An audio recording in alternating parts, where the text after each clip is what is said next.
Cyprus and Israel. The region then rattled with a series of aftershocks 9 hours later. The 7.5 magnitude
O kız nerede kaldı? Ha? Gel.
Then, just hours later,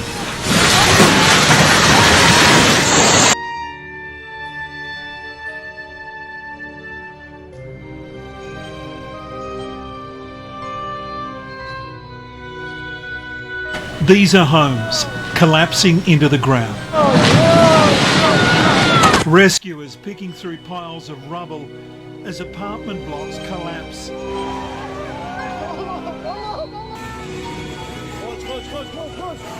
No translation needed.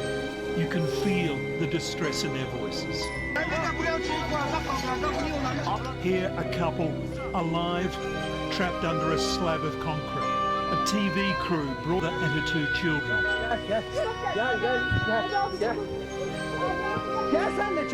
This man lay next to his wife for hours. Is needed on a staggering scale. The quake hasn't been confined by borders. In Syria, this is rebel territory. It was already a war zone. Now a new misery confronts footings, now using their skills for a more pressing disaster. And their work is amazing. The floor is in fact the roof of an apartment block. Teams working through smoking ruins as their town seems to collapse around them. The southern Turkish city of Antakya looks like it's been hit by a bomb.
apartmanımız.